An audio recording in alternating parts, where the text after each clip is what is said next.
Right, a massive good afternoon. I'm very, very excited about this interview today, this webinar. I have one of the most genuine human beings alive, and a very, very good friend of mine, a master of all trades. And what I'm going to try and do today is he's not only going to try and inspire greatness and try and inspire young minds, young leaders. I'm also going to try and tap into his mind, as I said, a master of all trades, and that'll soon become evident now with all the questions that I ask. And he's also a man with a large amount of humility, great friend, and I'd like to welcome Ivan Jooste. Thanks, buddy, for giving up your time. I really appreciate you giving up your time and trying to inspire other people. Hey, Gav, thanks, man.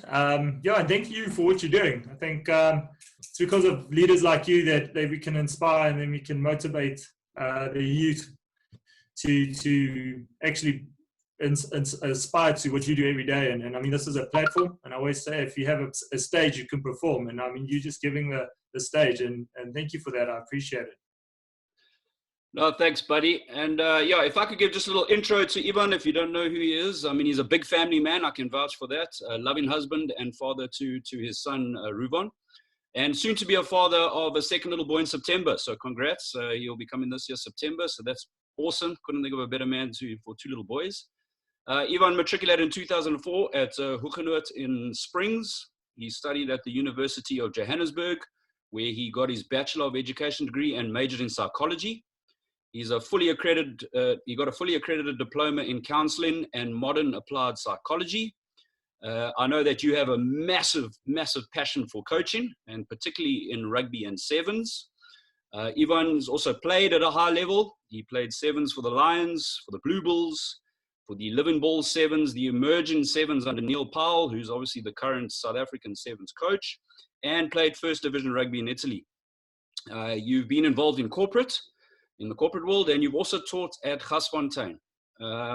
In 2019, you and your family made a big move to come down to Durban, and you are currently teaching at Westville Boys High School. Yeah, you are fully involved. If we can't find you, you're either on the field doing rugby coaching or any other coaching in the setups, or you teaching in the classroom, or you full-time school counselor, where you are the head of the student support at the school, and you have inspired and changed so many lives and so many leaders, and I think that's where you have won the respect of so many boys. So thank you, Ivan, again. And again, I really, really appreciate you giving up your time. And again, like I said, you're the jack of all trades. You're in the counseling department, you're either on the sports fields, you're in the classroom. So I'm really going to try and pick your brain on those topics. So I'm going to start off with the first question. And it's something that's probably on the tip of the tongues of most parents and most boys, scholars, certainly now during this COVID-19 lockdown. We obviously in day 40 or so. And the question that I want to ask you is, what advice can you give both children or scholars and parents during this difficult lockdown to ensure that our young boys and girls eventually return to school both positive and motivated? Yeah, I think that's a big thing for everybody in South Africa. And I know having inspiring boys like we do, and the motivational and the level that kids perform within school, and now all of a sudden been taken out of their comfort zone. And when I say comfort zone, it's a high performing comfort zone, always being pushed to the boundaries. Now all of a sudden you're thrown into your comfort zone, which is not high performing, but which is more like your pillow, which you want to go lay on. And all of a sudden that motivation and that drive needs to go to that safe haven, and it needs to be your place of motivation. And I think that's where the biggest concern comes in, is where does the chaos stop and the motivation start? Because, I mean, we're in chaos. I mean, it's not normal. It's not fun. It's not motivational at all. And in fact, if you turn on the TV, all you see is dismay and sadness, and it's going downhill. So there is absolutely no focus point to achieve at the moment. And that's where I'll come back to. It has to start with that inner inspiration, that inner drive, the inner leader, if you want to call it that. It needs to come from you as an individual, as a parent. What is my expectation? What is my drive? What is mine? Because at the end of the day, your child is only going to follow what you do. It's not going to follow. It's not even going to remember what you said. Kids don't remember what you say. They remember what you did and what example you set. So if you're going to go all and read into all this chaos and thrive off it and being panicky and being stressed, sitting down with or talking, let's say around a dinner table about what's going on in the family, what's going bad, kids are going to feed from that. They're going to see their parents stressed. They're going to see their parents frantically running around and stressed about being sick or keeping a job or keeping food on the table and. But if you really think about it, and 80% of the time that I see kids is because parents overshare. They shouldn't. They need to know what to share with kids to keep them motivated, and they need to know when to stop and just do the grown-up stuff and keep it for the grown-ups. So if I can give any advices to any parent is be an example in the first place. Think before we talk, because we never do, and especially in times like these. There's enough information on the internet and on TV and on social media for kids to make up their own picture. They don't need to see it at home. They don't need to see it. They know the reality. They are on social media more than we are. So parents need to be by example, being calm, collective, being inspired within themselves that they can control their family, and the kids will feed from that. They will see their mom and dad is taking ownership of what they need to do as parents. And then the kid will see, okay, but then I have a responsibility because mom and dad's taking that ownership. So what's my responsibility then? Okay, now I need to help them around the house, or I need to do my chores, or I need to do my schoolwork. When they sit down and they have meetings online and they take up 5 hours and I'm kicking ball or I'm playing PlayStation for 5 hours, all of a sudden you can see the responsibility of mom and dad and to what they take ownership of, and they will follow suit. And the biggest thing is not to mirror your stress and your chaos onto your children. Like a lot of times as people, now they panicky because they're out of their comfort zone. They don't know what lies ahead for them. Are they going to get their salaries? Are they going to keep their jobs? Are they? And now because they stressed and they frantic, they kind of mirror that onto their children and they feed from that. So you kind of need to be their calm, collective, inspirational parent, and the kids will feed from that. So if anything is keep your head so your kids can actually feed from you, because there's enough chaos going around and they have access to it at a press of a button. So you need to be that safe haven for them. No, brilliant. Thanks. But I think it's so important what you say as well is, these children, these young minds, they feed off our body language immediately. And as you say, there's so much negativity, particularly in the news, that we could feed off. And if we hardwire our brain that way, then we're certainly going to hardwire those young minds. So thank you. That is fantastic advice. So I really appreciate that. I'm going to go straight into question 2, and it's going to link slightly to that. You're obviously very invested in the lives of schoolboys. I mean, in a big way. You either teaching, as I said, or you're doing leadership development, you're doing coaching, or you're doing counseling perspective. I mean, you have so many different spheres. How do you see the future of leadership in South Africa?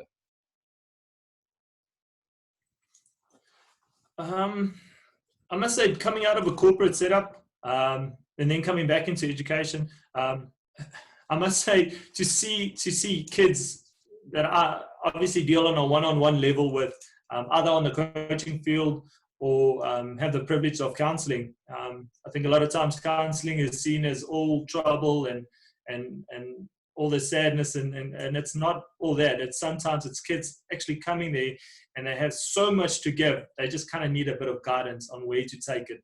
And to see that, I'm super excited. I'm super excited to see how much passion and how much they have to give and how much they want to give. They kind of just need somebody to guide them to be those leaders. And I always say motivation is an outside source. It's usually for lazy people. Lazy people get motivated because they can't do anything on their own. Inspiring people comes within. It's that burning desire within you to share something with somebody. And those people are the motivational people. They're the guys that get the people off their butts and tell them, hey, we need to do this. And I think we have a lot of those kids. I think we have so many kids with so much within themselves, with inspiration within them.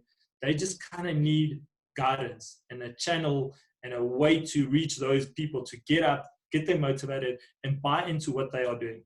So no, I'm super excited of what's ahead And if you look how people are standing up in this uncertain times, it's kids. I mean, videos are being made and they're inspiring people. And I mean, you're talking about kids that are 13, 14, 15 years old, and they are inspiring a country on what to do. And isn't that leadership? It's not motivating. Motivating is for lazy people. People that don't want to do. Inspiring somebody, that's a whole different ballgame. That is something, that's a burning desire within yourself. And if you can have that at a level of 13, 14 years old, and you can make a YouTube video or you can make a channel where people can talk and interact, then you are, in my opinion, you are a leader, and you're a leader for the future. And it's amazing to see. No, brilliant. And I think that must also give credit to you, because I always believe that a young adult needs a champion. You need someone that believes in him, and that's certainly what you're doing. And I said, like I said, you're the master of all trades. So you're involved in, you got to wear different hats each and every single day. So yes, and I think it's so nice, as you say. I mean, working with you and obviously working with young minds, we are in a fantastic place. This country's in a fantastic place, and it's certainly because of people like you and giving those boys the belief. So I think if there's also any advice to adults, is also give the boys the belief, give them the platform, give them the opportunity, and let's start believing in these young minds. I mean, they are going to take the country from where we are now, which looks like a bit of mayhem at the moment, but where we are now, it's just fantastic that they are the people that are going to take us forward. So thank you for that, and thank you for what you do. If I can give you a little bit of a credit there. I'm going to put you in a bit of a hot seat now with the next question. What are some of the common pitfalls that you come across with dealing with these young men from a counseling perspective daily? And what advice can you give adults to help these young men with these common struggles? Yeah, if I had to, unfortunately, there's no fixed recipe. Each kid has his own struggles, and it's always linked to something. But the common factor is what is the almost, how can you say, it's what is his framework? What did he work from? What is his obstacles? What is his, because at the end of the day, if I see those pitfalls and I see a broken kid and a kid that's hurt with inside, and it feels like he can't get out of this little box that somebody's put him into, and it could be a parent, it could be a teacher, it could be a coach, it could be himself, it could be his own worst enemy. If you look at that and you look at that hole that he's in, the common denominator there is probably, what was his framework? What was his support base? What was his, when I was down on my worst, what was said to me, and how did I react to that? And 80% of the time is I reacted to that because I don't know myself. 80% of the time. No, even more. 99% of the time is I reacted this way because I didn't know myself. I didn't know I would get upset with this. I didn't know I would take it that bad. And now I'm in this hole and I don't know how to get out. So it has to start with knowing yourself. And that's where, and I think we're going to get to that, as EQ is the biggest thing in life is EQ. It's knowing yourself, because leadership starts with you, knowing your why, knowing your inspiration, and convincing people that this is what's important and that it is important. So at the end of the day, if you don't know yourself, you're not going to handle situations well. You will fall and you will struggle to get up. And maybe you'll get up and then something else will tick you off because you didn't know that it will tick you off. You won't know your limitations. You won't know your triggers. So at the end of the day, I think the biggest denominator of all is knowing yourself. If you don't know yourself, you will struggle to handle anything around you. Yeah, look, I love what you say, and it's such a true leadership quote. That is, if you can't lead yourself, you can't lead others. And so, yeah, I think that's exactly what you nailing the button right there. And as you say, we need leaders. So finding yourself, understanding yourself, and that's a big thing. It sounds easier than actually said, but yes, 100% perfect. We've had a lot of conversations on this topic. I think this is probably your and I's favorite topic to speak about, and that's emotional intelligence. It's EQ. And how important do you feel emotional intelligence is when it comes to leadership and certainly dealing with people, and what advice can you give people that you can grow or practice these particular skills? Yeah, I know we always enjoy speaking about EQ and how it It's an amazing thing, and it's an evolving thing, and it's always changing, and it's actually it's an unknown thing for the majority of people. If you had to go around and just speak about EQ, people will look at you and say, "But what is this?" And you're, "Oh, it's a touchy-feely thing." It's not a touchy-feely thing. It's a you thing. It's how you work and how you perceive and how you react. And if you can know how you will react to a situation, the outcome, you determine it. How many times do we get into a situation and we react and we walk away and we're like, "Oh, I wish I could have handled that differently," or "I shouldn't have said that." But if you know what makes you tick and what is your triggers and what is your positives and your negatives, and you will handle the situation and you can determine the outcome. You will perceive people differently. You will read body language. You will read emotions within other people and react upon that. And yeah, there is unfortunately that human error where you can't control how people think, feel, and react. But you can control how you think, feel, and react. And that's where EQ comes in. If you can determine what makes you tick, what is your blueprint? I'll call it the blueprint. It says what makes you break. How do you handle people, circumstances around you? Where do you find yourself? If somebody says something bad to you, how do you react to that? Or how do you kind of process it within yourself? So leadership, in my opinion, when we look at EQ, is like a mirror. So whatever happens, good or bad, in that mirror, that is you.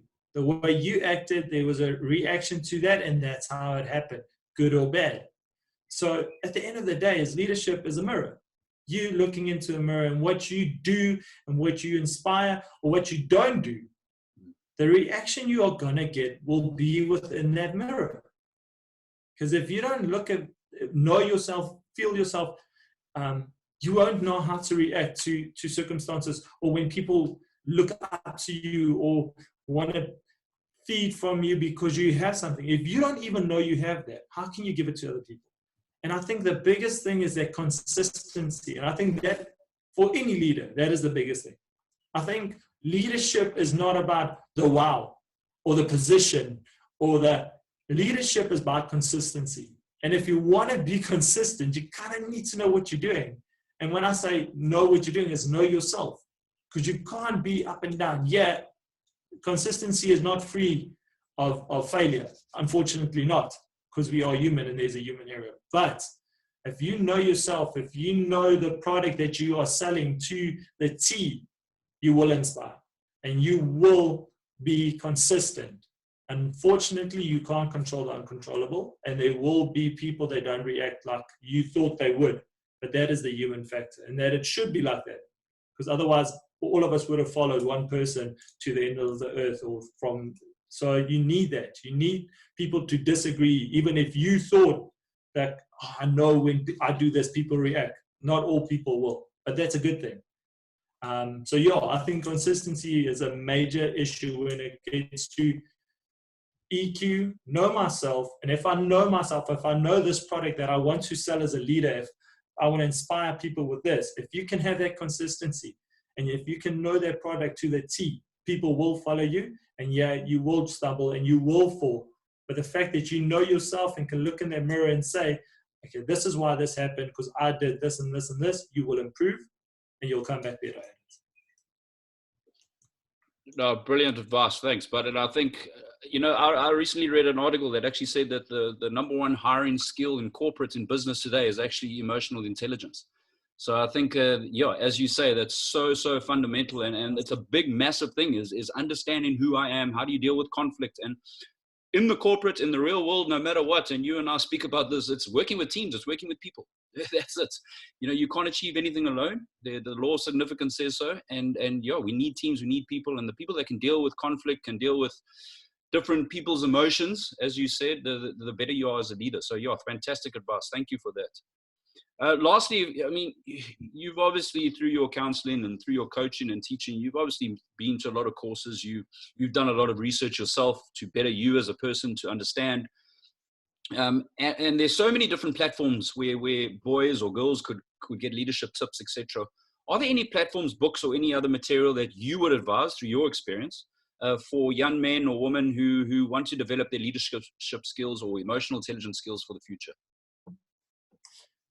Yeah, funny enough, obviously doing, and you know, leadership is your passion and it's your drive, and it's amazing. And I love always looking at YouTube videos, and that's sometimes it's to get myself off that couch, and you know, the motivation.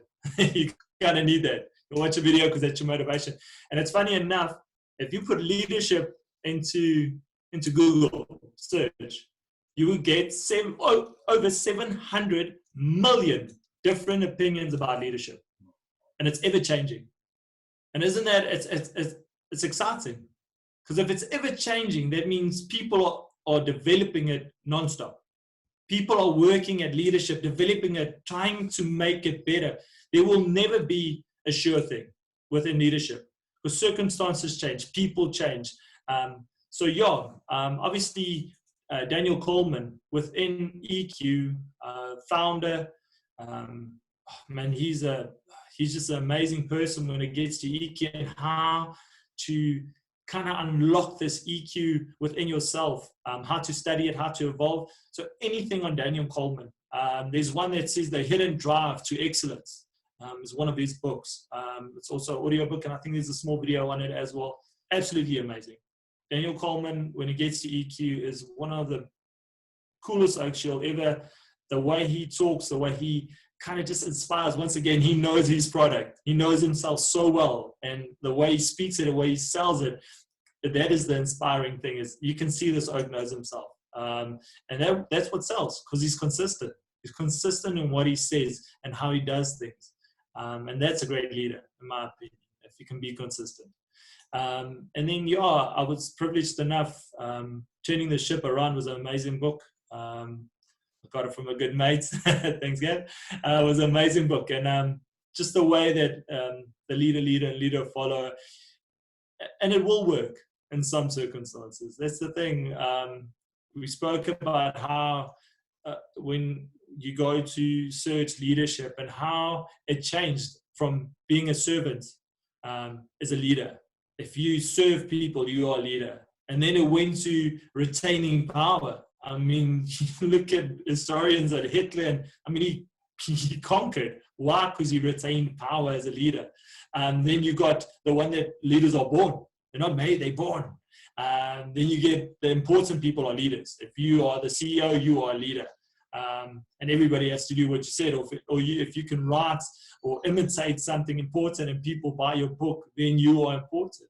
But the common link to all of that was consistency. They were consistent. They were either a consistent servant, a consistent in power, or a consistent born leader, and they sold that to everybody.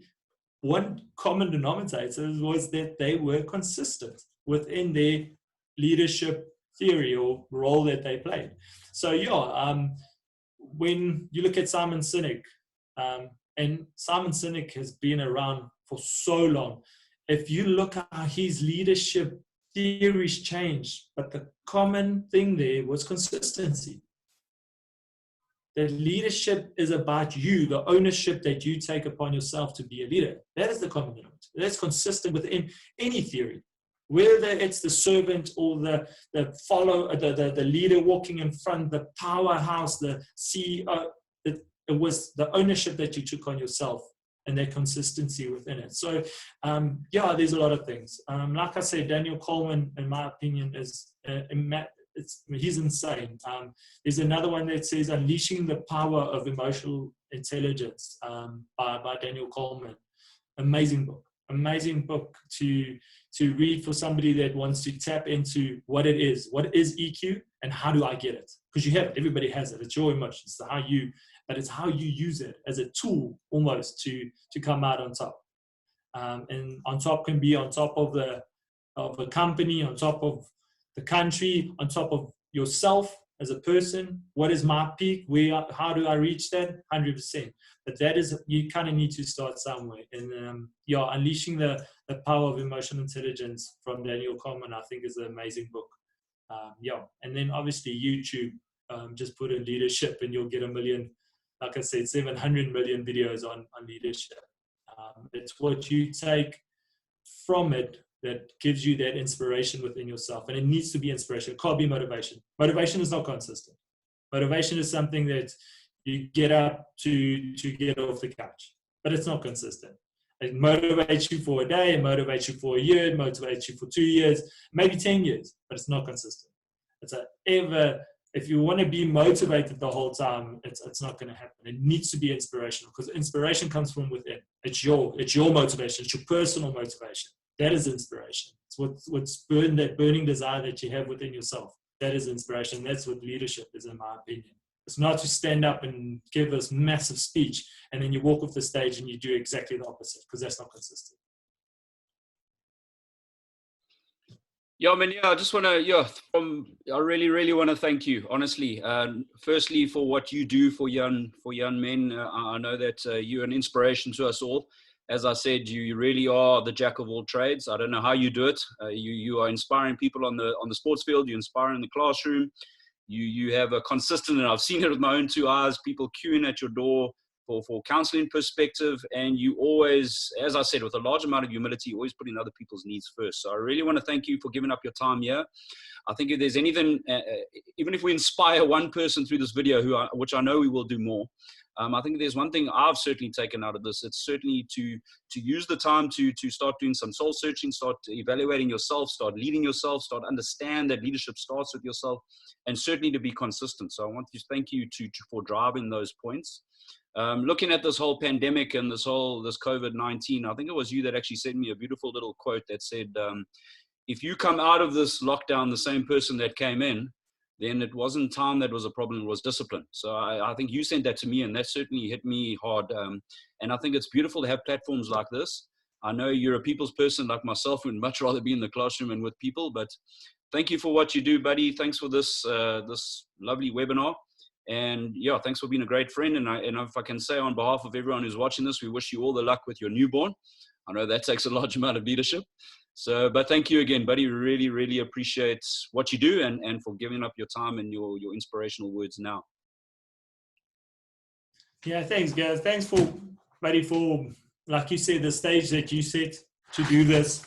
I think the biggest thing is, if we can finish this off, is for young kids out there. And I was actually thinking at how we were talking about the lockdown and obviously where we find ourselves as grown up as well, is if anything, is to be consistent, start small.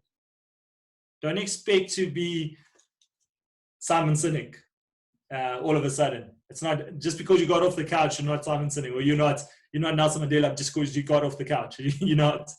But if you can start small, if you can start with yourself, knowing yourself, finding that why, then if you can start there, that's the small step. And then you can become this massive leader. And it doesn't have to be the CEO of a company. It doesn't have to be the head boy of Voice for Boys High. It doesn't have to be. It just needs to be the leader that you want to inspire. You want to inspire people. The burning desire, if you can find out what your burning desire is and how you can portray that, start small, and then you can be consistent. But don't expect, just because you got off the couch because you read something amazing, that you're going to be this it's not. It doesn't happen like that. You have to start small to be consistent. You have to take the baby steps. You can't take leaps because you will fall. And what is your platform then? So use these platforms. And then, yeah, that's why I want to thank you, buddy, because you create this platform. These are the baby steps. You gave the first 5 steps for a kid to be an amazing leader within himself. And from this platform, you can work, and you can take on some more, and find out some more, and do some research, and be this leader within himself, and maybe one day be the leader of a country or of a company or of a school. So yeah, thanks, buddy. I really appreciate it. And I'm sure all the kids out there will too. Thanks, Mania.